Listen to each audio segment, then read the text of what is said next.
施家不出，必有后患。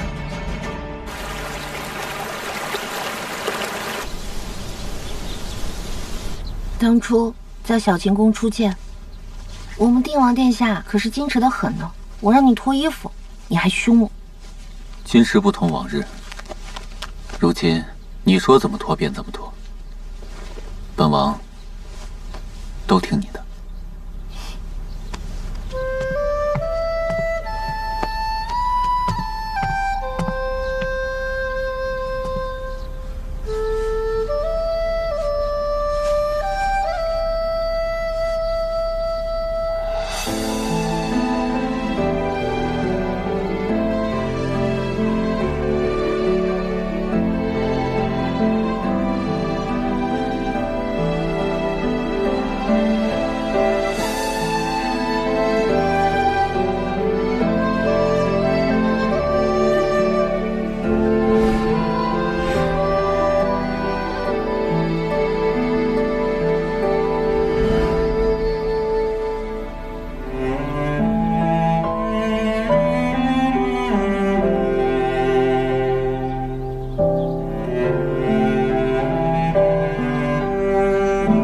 还不赶紧下水，小心着凉。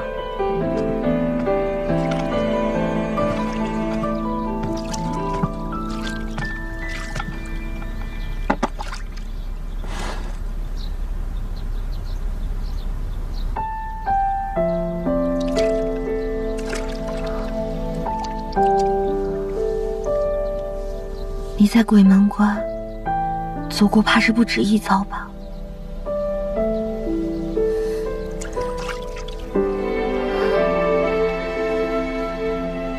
过去了。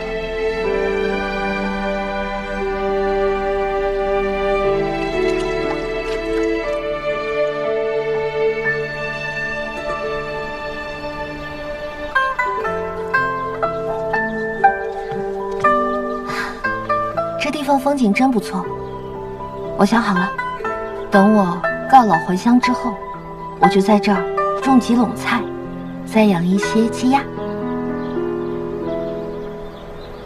还要养鸡养鸭？那这味道该多重？味道重，那当然是你来清理了。那还是让执剑执墨来吧。执墨？执墨可不行啊。为什么？我们家巨力那么爱干净，这执墨身上要是沾了什么味儿，巨力该不开心了。不行，那就只有辛苦执剑了。我看可以。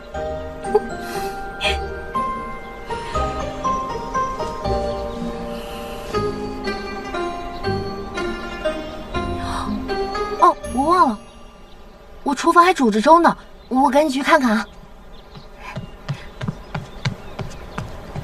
王爷粥糊了，我们出去吃吧。来，这个给你多吃一个。这么多？怕你吃不饱。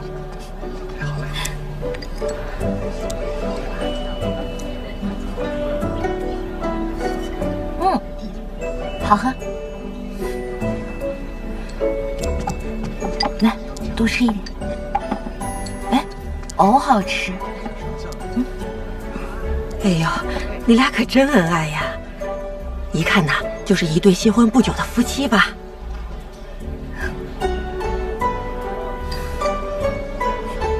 大娘，我这夫君身体柔弱，麻烦您再给他来一碗馄饨。哎，好嘞，谢谢啊。怎么，我说错了吗？我是高兴，突然从一个外室变成了夫君，这简直是意外的惊喜。快多吃点。诸位，咱们书接上回，要说咱们南陈的军神，非定王殿下莫属。想当年，他自请挂帅，征战北凉，于乱军丛中杀了个7进7出，将10万铁骑搅得是天翻地覆。谁不说咱们殿下那是勇冠3军，所向披靡？哎，王爷，当时他们都说您是以一人之力拿下了北凉王庭，你快告诉我，到底是怎么做到的？其实也没什么。当年我捉了胡尔塔，对他入袋上宾。哦，就是制造出胡尔塔投敌的假象。北凉王一直忌惮他功高盖主，我就故意把胡尔塔送回了北凉。坐实胡尔塔投敌，然后让北凉王有了除去眼中钉的理由。没错。后来北凉王除掉了胡尔塔，但胡尔塔的部下都非常的愤慨，然后您就趁机打了北凉一个措手不及，再把北凉王庭一举拿下。孺子可教也。我们家王爷不愧是用兵如神的南陈战神。对了，王爷，你以后不会用这些兵法来对付我吧？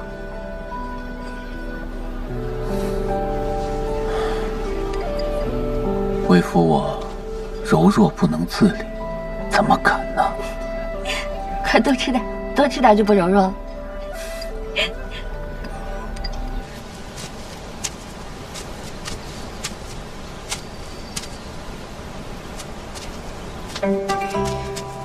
石墨，你把我叫出来，到底有什么事啊？雪莉，怎么了？没有，太没用了。出去别说是我弟弟啊。给。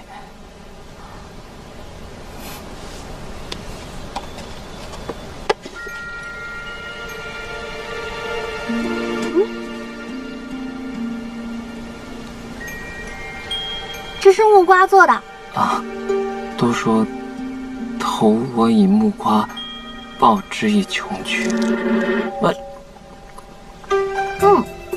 这实还挺甜的。我觉得这姑娘怎么回事？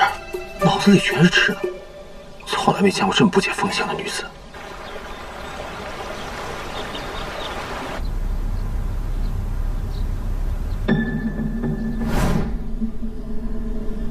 他们都是因你而死。哀家得到了你的新军图，正苦于送不出去，可天助我也。薛孝堂抓住了一个北凉暗探，行军图还是到了北凉人手里。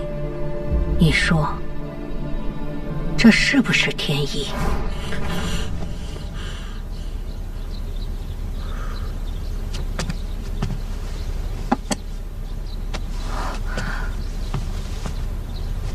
怎么出了这么多汗？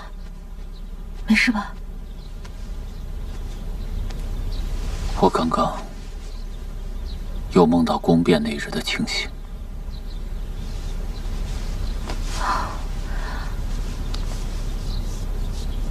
怎么了？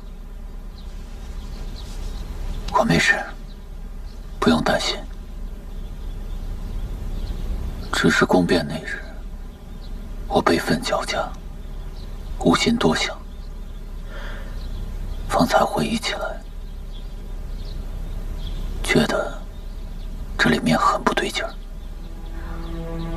哪里不对劲？太皇太后曾说过，她得到了行军图之后，却送不出去。刚好那个时候，薛孝堂在军中抓住了北凉的奸细。可是薛孝堂一直身在军中，他是如何能得到奸细的线索的？他背后肯定有人暗中相助。所以说，车马河之败的幕后黑手不止太皇太后一人，不只是车马河之败，还有偷换遗诏。这其中肯定是有人作梗。可是，能接触到遗诏的人，必定是深受先帝信任之人。这么看来，也没有几个人啊。一直陪伴皇兄20几年的总管太监，在皇兄死后自尽了。你的意思是？我原以为他是忠心殉主，现在看来没这么简单。我一定要找人彻查此事，如果可以，我真想与你一起归隐在此，直至白头。听王爷的意思，是要回定京了？别傻了，我怎么可能让你一直在这儿陪着我呢？况且，现在朝堂里有人暗搅风云，我也绝不能坐视不管。好，那咱们就一块儿回去。我相信，有朝一日，咱们也会一起回来的。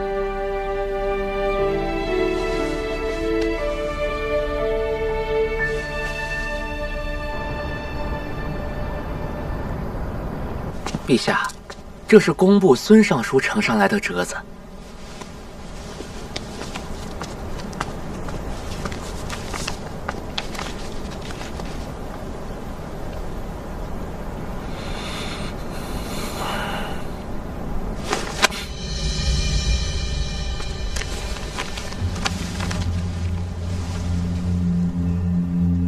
这不是陛下的出品。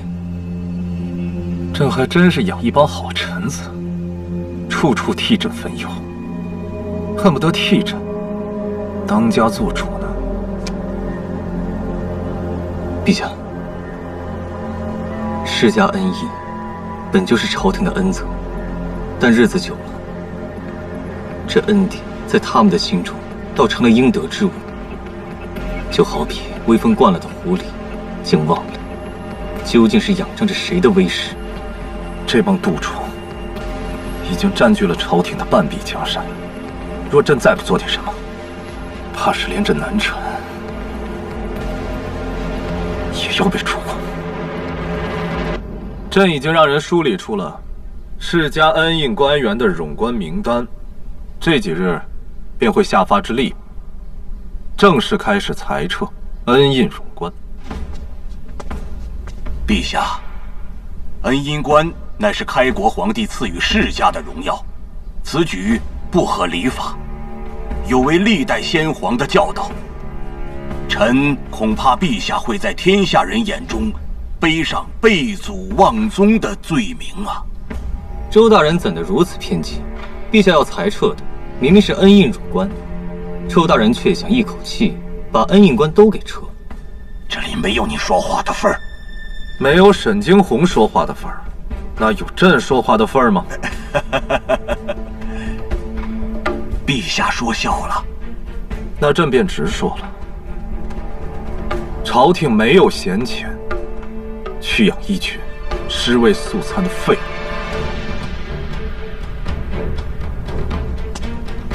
那就按照陛下的旨意，将那些没用之人都给撤了，换成有用之人，免得影响朝廷各个刑部正常运作吧。孙卿的意思，没了那帮人，我南臣怕是要灭国不成。不知陛下何出此言呢？老臣并无此意啊。陛下，老臣一心为国，绝无私心。朕意已决，尔等不必在意了。请陛下三思。请陛下三思。尔等一口一个三思，是为了陛下死，是为了南臣死，还是为了你们自己而死？皇叔，你回来了。臣刘演参见皇上。皇叔免礼。皇叔，近来可好？谢皇上挂念。臣安好，陛下可好？朕可不太好。皇上怎么了？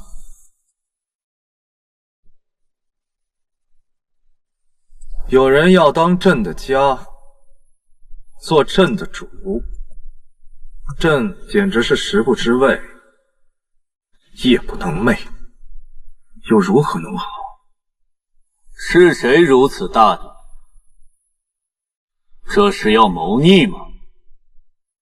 陛下息怒。罢了，陛下，方才臣在殿外，似乎听到了“裁撤”“恩印”这种字眼。不错，朕要裁撤恩印冗官。陛下，恩印制兹事体大，不可轻易裁决。老臣斗胆恳请陛下三思而后行。孙大人，你若这般喜欢倚老卖老，不如一头撞死在这大殿之上，血溅3尺。本王立刻派史官来重重记上一笔，好让你名垂青史，如何？周大人，你年纪也不小了，如果本王没有记错的话，再过2年，你便要致仕了。可惜你还不如孙大人，好歹孙大人家里还有一个榜眼出身的儿子，可你呢？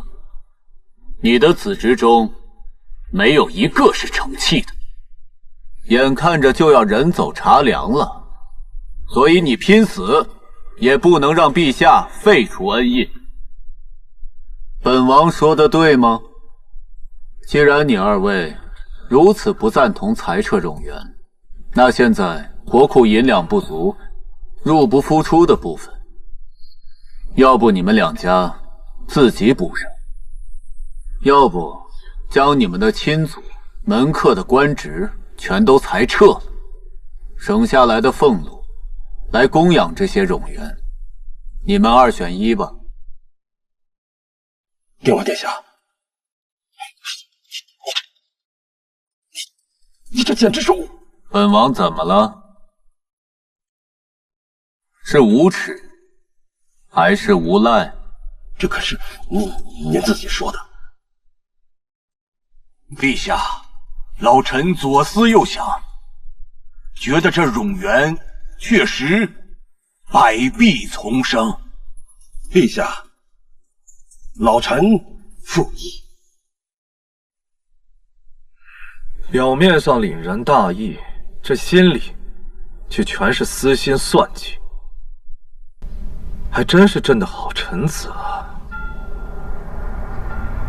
不止冗员一则，真正耗空国库的，乃是恩印。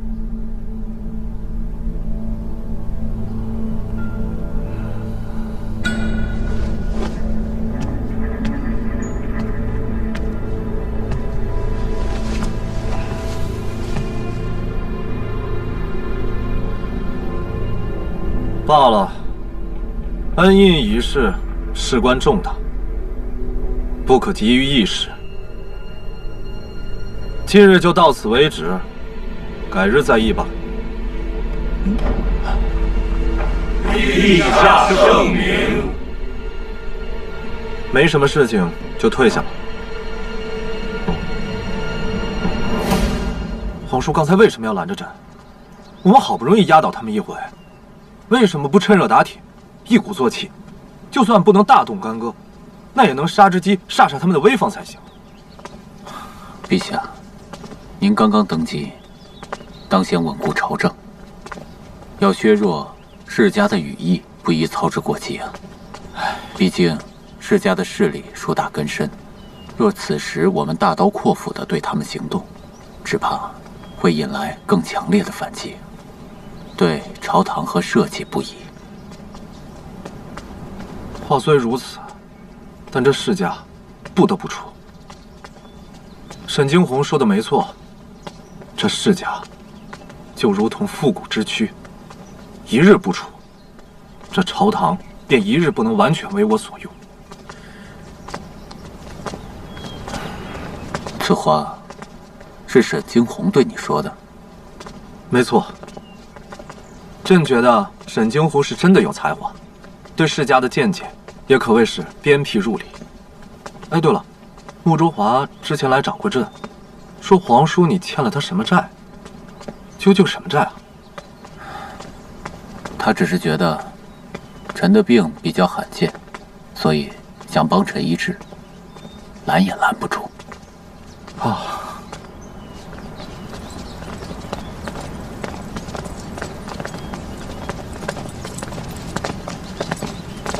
皇叔回来了，皇叔身体可好？近几日乔乔很是担心呢。本王好多了，公主不必担心。皇叔的身体才是最重要的。